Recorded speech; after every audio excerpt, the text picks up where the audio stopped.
Welcome to Pop Gurus. This is our first official movie review that we've done on the channel. Before we get into it, we're going to introduce ourselves. I'm Billy. I'm Carrie. I'm Andy. And today we are reviewing the epic war drama / action movie 1917 that just came out recently. And we're going to give our non-spoiler review of this film that we just saw.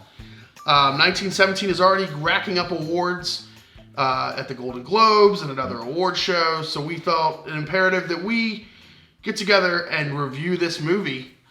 We're going to start out with the production quality of the movie. Carrie, what did you think of the production quality of 1917? You know, I think with this movie, the production quality was really what grabbed me. I'll say that this was probably one of the best filmed. When I say filmed, I'm talking, just the quality of film, the camera shots that they picked, from the special effects. It looked great. It was fantastic, top notch. Andy? Yeah, I mean, the last time we saw a award season major picture done in this style of the one shot was Birdman.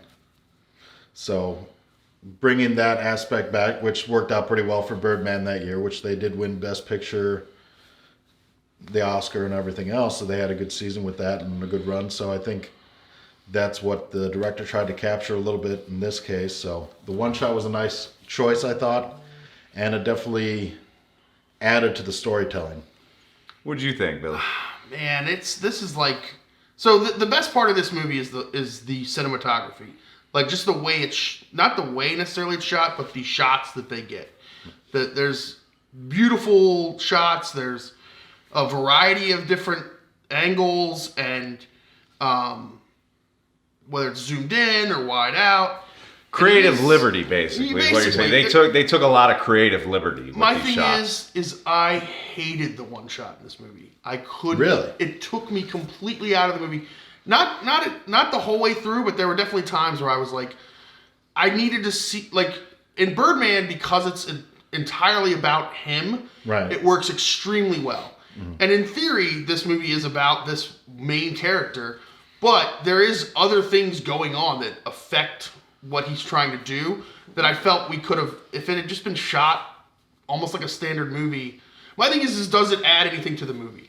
And I don't think the one shot itself adds anything to the movie. In fact, at times I thought it took away from the movie because there would be times where they were zoomed way in that I was like, why are you you don't need to be so zoomed in on this shot. Like The environment's definitely a major factor in a war movie, and you kind of lose that sometimes.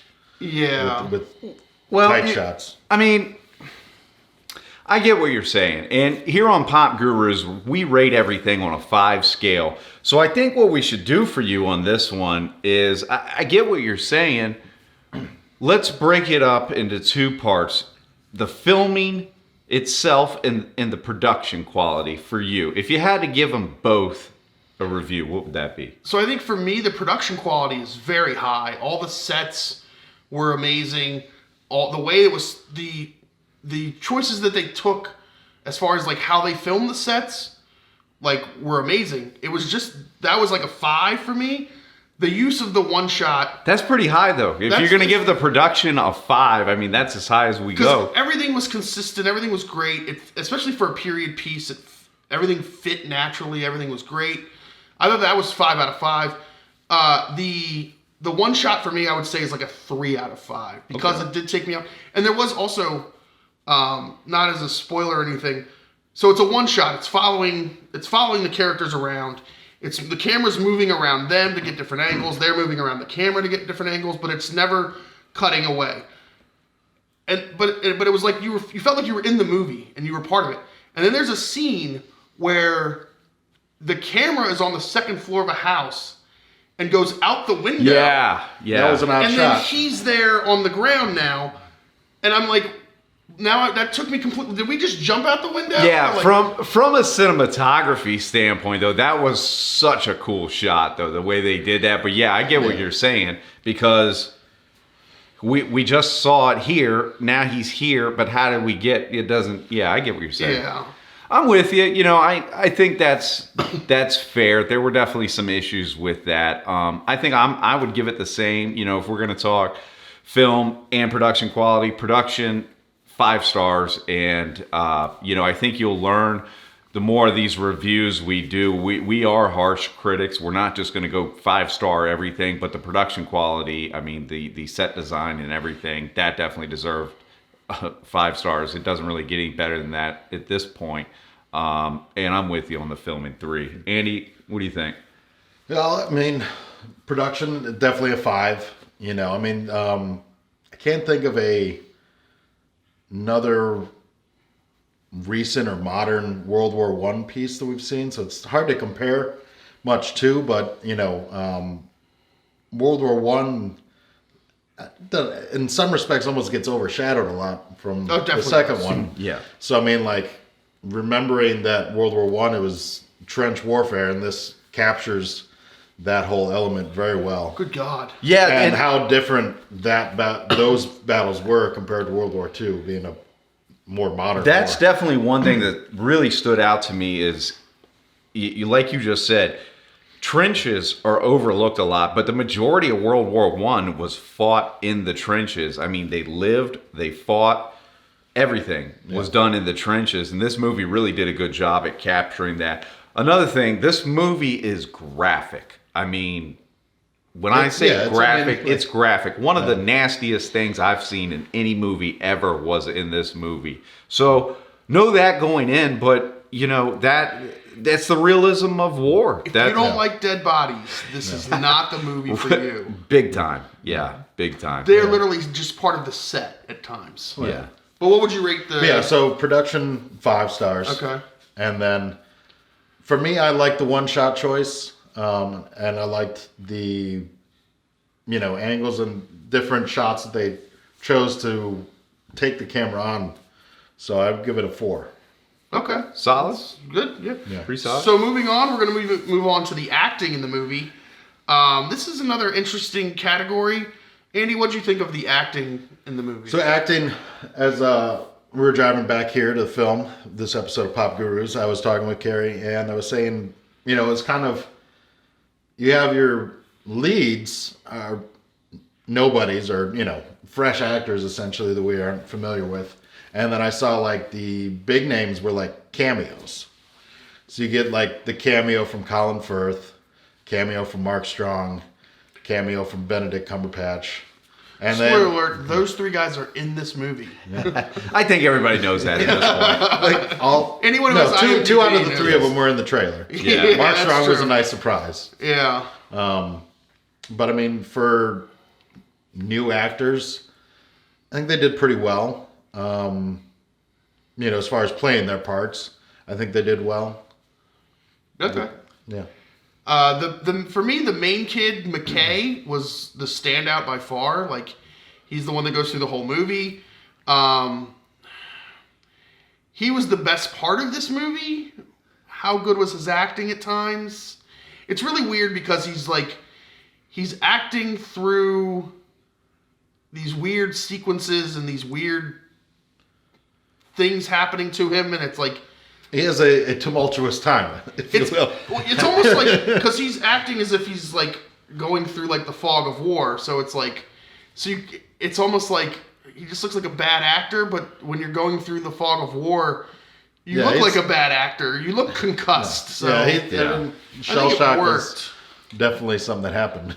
I was a big fan of the acting. I think the acting was definitely one of the strong points of the movie. I think my only real gripes with the movie don't have to do with the acting per se, as the actions of the actors. Of the characters? Oh yeah, Right. Storytelling vice. Right. It's the portrayal. Yeah. right. As far as the acting, you know, it was great. You know, I would definitely give the acting, you know, a solid 4 stars for sure. I'm gonna give it like 3.5, because the main actor is great, and he's really good, and he carries the story. The cameos almost were like unnecessary, or like, I felt like they were wasting. You have these three Yeah. amazing actors, Yeah. and they get like nothing to do. Like I said, they're like cameos. It's You know, almost they're like so. I feel like it brings it down a little bit, just because. Why not just have nobodies? You can have nobodies through this whole movie. How much do you think that they got paid just for those cameos like, that were again, like, unneeded? Who knows? Because maybe they're telling a British story and they convinced these British actors to work for less money or something. I don't know, but Maybe so I they give did it for free. Maybe they just believed in it. I don't Nobody know. does anything for free in Hollywood. Right, yeah. Free in Hollywood is scale, and it's not just like the standard scale; it's their scale. So Yeah. I'll take their free. Yeah. Yeah. Andy, what about you? Yeah, I mean, you figure they pulled in those names for the cameos to get the draw, because I mean, it's a big, not really a blockbuster, but like it's weird. 'Cause we're in award season. It's January, which is not the best for movies in the theaters, outside of like the movies that are going into the the big competitions, Golden Globes, Oscars, and everything else. But it's Well, this movie did come out in December technically, and that's why it's eligible for right. So all they these made the awards. cutoff. They're new actors. I think they did good. I'll say this before It's the other kid could not stand him, but no spoilers. right. Go ahead. Yeah, no Yeah, I spoilers. mean, I feel like the 3.5 is kind of a fair rating on Okay. the acting. For you guys, of the three cameos of Colin Firth, Mark Strong, and Benedict Cumberbatch, how would you rate those three? Like, who was the best? Who was the? I'm just gonna say they were all unnecessary. They were all unnecessary. Fair enough. I can't even put a rating on them Yeah, because I don't think they needed to be there. I think Yeah. overall we got the most out of Mark Strong. Like he did the most to move the plot along to help the actors, the characters. Well, of the three, also Mark Strong is the. I'm not gonna rate how good of an actor. He's the least A-list, I guess you could say. Yeah. Colin Firth is an A-list actor. He's Yeah. won Best Actor. Benedict Cumberbatch is in Marvel movies. He's clearly Yeah. an A-list actor. Mark Strong is a character actor, so for him to be a character Mostly, in a movie, yeah, it it was- always works. The other two, though, like you said, they were just there to say, "Hey, look, it's me." Yeah. All right. Here's my line. I feel like they were there because they're famous British actors to let us really know that this is a British movie, guys. Yeah. Yeah. All right. British AF. Storyline though, but I mean that's the big one. Where do we even begin with this? I mean, it's hard because we don't want to spoil it. I want you guys to go first because I have a He's taking the theory. easy way out. No, I have a theory about this Yes, movie. you do. I want to He go did. third. So to let everybody know, we're just kind of winging this the way we do. We don't sit down and really talk out too much what we're going to do for these reviews. We're reviewing them right after we see them, so you're getting our initial reaction here. And as we were leaving the theater, I made a comment, and Billy said, I have a theory on that. And we don't know what that theory is, so we're going to find out with you guys. I'll start off and say that the storyline was my issue. And it's not as much the overarching story of it, it's the main character and how they wrote his role. I don't think it's spoiling it to say that it was a very pacifist role. There were a couple scenes, important scenes in my opinion, that the actions of the main character really bothered me. It's just, the OCD in me that I'm like, all right, if I were to write this movie, here's how I do it. It went the complete opposite of what I would have done. If you were in the movie, Right. what would you do? Hey, definitely not what he did. I know that. But, hey, that's just me. And I think when you guys see the movie, and if you have seen the movie, comment below. And I'm just going to say the comment section, probably avoid that if you don't want spoilers. But if you've seen the movie and you know what I'm talking about, comment below. Yeah, but you know what? The overarching story was great, though. I think that was good. Andy, what do you think? Yeah, the premise of the story is, these two soldiers are given a mission to take a message up to the front lines to prevent a failed mission of taking the Germans being on the run, because laying a trap for the British and the Allied forces there. And that's a good premise. That's a good story. This is kind of as we're led to believe, a key moment in the war, I would say. So like that's really good. But the journey was definitely like it holds the weight or the depth of like the journey, because they're covering like 20, 30 miles or something like that. It's not a long journey they're going on like A to B, but like the expanse was really well put to, and let me ask you both this, because our audience probably doesn't know this, but both of you guys are veterans. Both of you guys have been to war. What I'm talking about with the actions, did that bother you? The pacifist nature.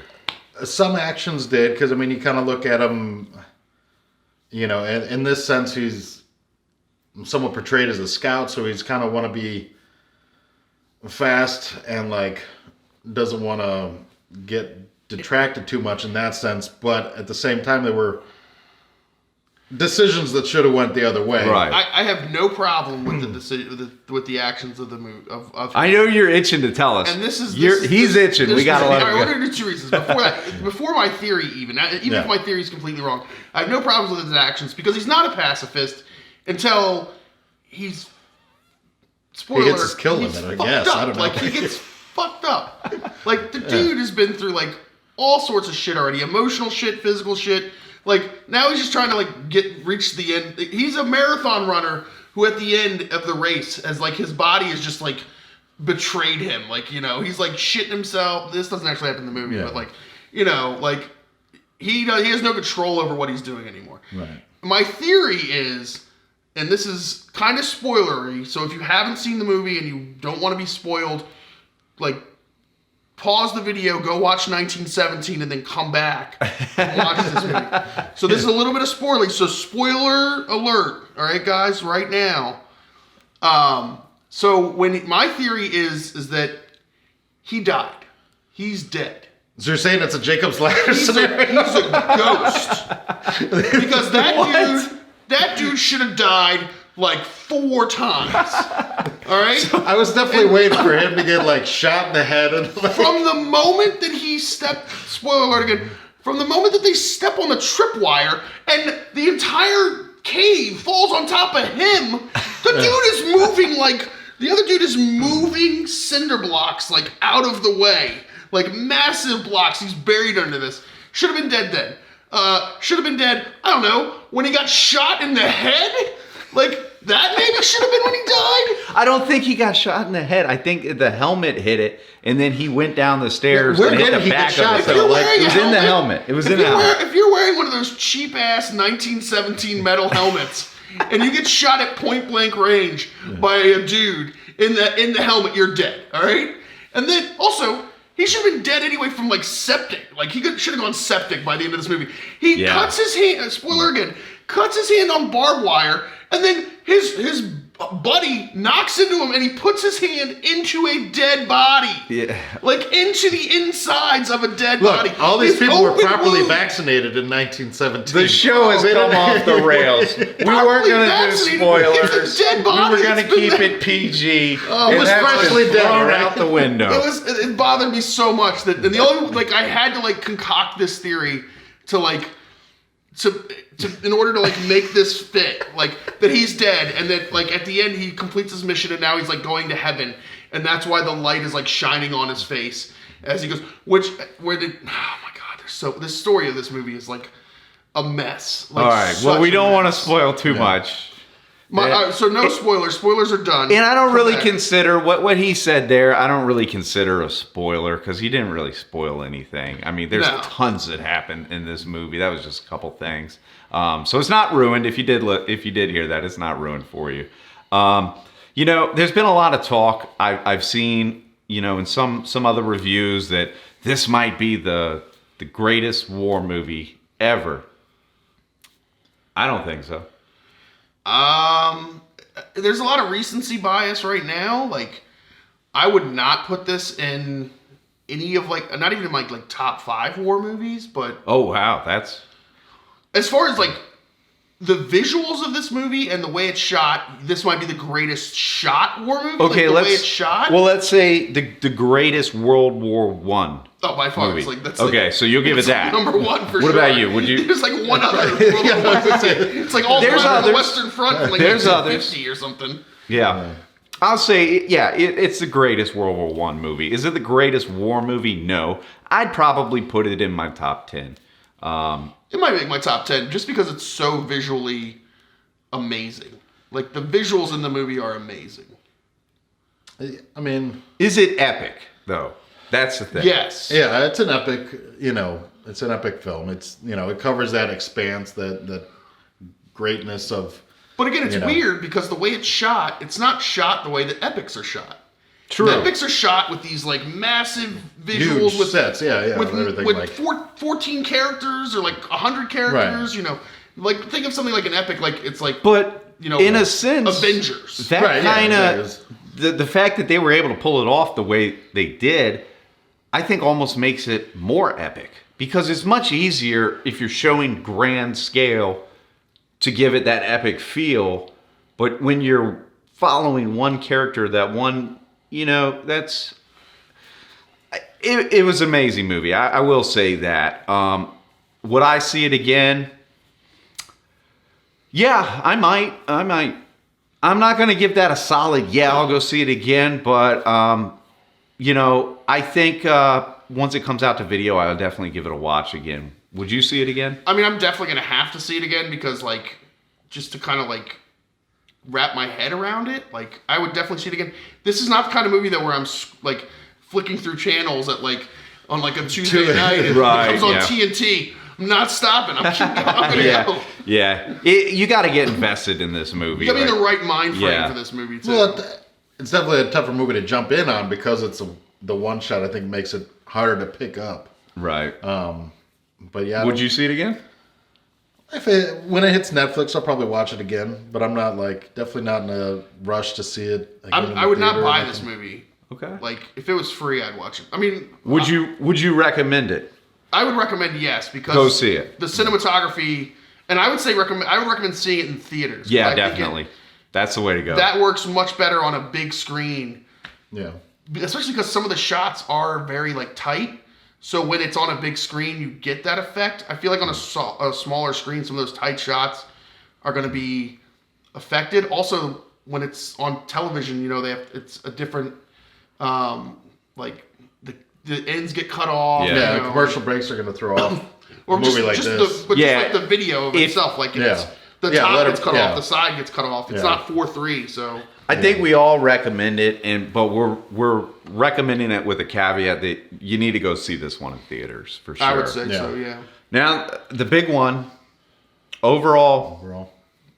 1 to 5. How many stars are you giving it?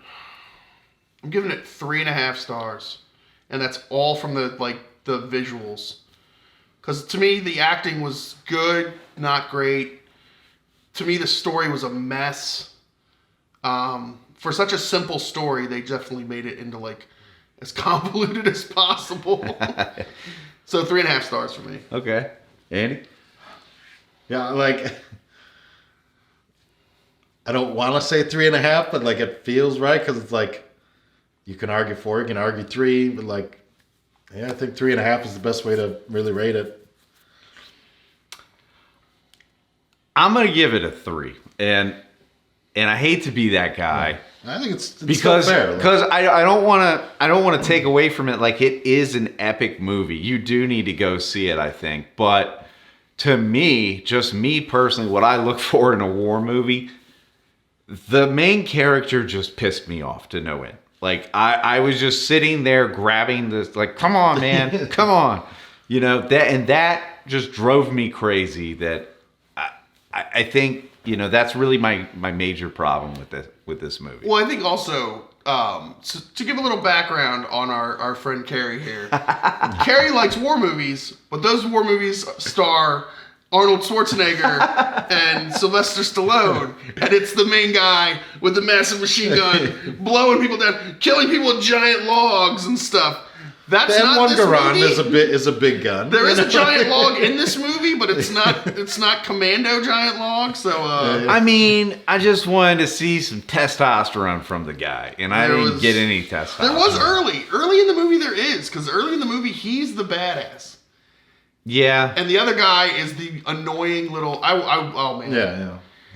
The other. There was just a couple scenes, man. A couple scenes. I'm not going to spoil it, but hey, if you've seen it in the comments, you know what I'm talking about. Right before he goes in a room and meets somebody, some stuff happens. He had a choice. He had an option. He could have done something. He didn't do it, and it drove me nuts. I will say this. So the scene you're talking about, I feel like there is a reason why he did what he did. They just didn't make that.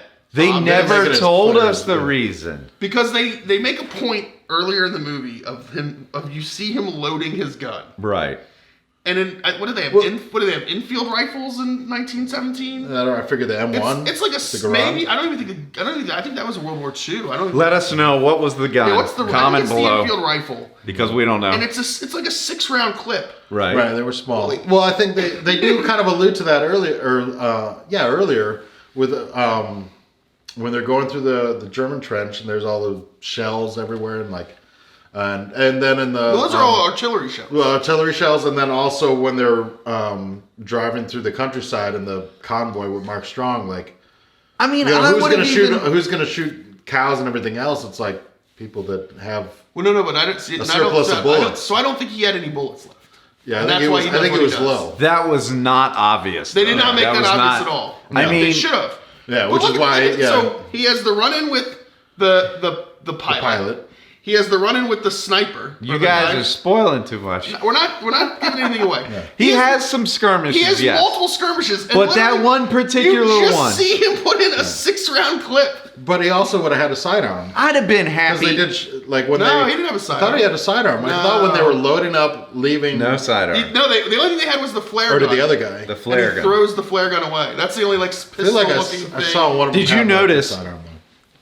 I can't. It's Yeah. going to spoil it. I'm not going to say All that. right. But I mean, I would have been happy if he just turned around and Goldberg speared him at the very least, or something. Could have butt stroked him or anything, something. anything. Right, yeah. I he mean, definitely if my could. sister can butt stroke small children, then he could have butt stroked somebody. We'll get into that Yeah. story another time. So there you have it. I mean, we could sit here and debate this for a while, but we're gonna keep it where we're at. But let us know what you rated Yeah. in the comments below. Let us know what you thought. We of got the- 2 3.5s, and I'm giving it a 3. Definitely like, subscribe, follow us, comment below. When you see the movie, what did you think? If you haven't seen it yet, are you gonna see it? Let us know. And if you know what the gun was that they were using, tell us, because we're too lazy to Google. But You can tell us on Twitter at Pop Gurus. You can tell us on Facebook, Pop Gurus. In the comments. In the comments, you can tell us. Also, like, subscribe, hit the bell so you have notifications whenever we go live reviewing anything we could be reviewing. But we reviewed 1917 today. thanks for watching. This is our first movie review. It's exciting. Give us the thumbs up. Yeah, we're here. Give us a thumbs up if you like this, and we'll see you on the next review. Bye now.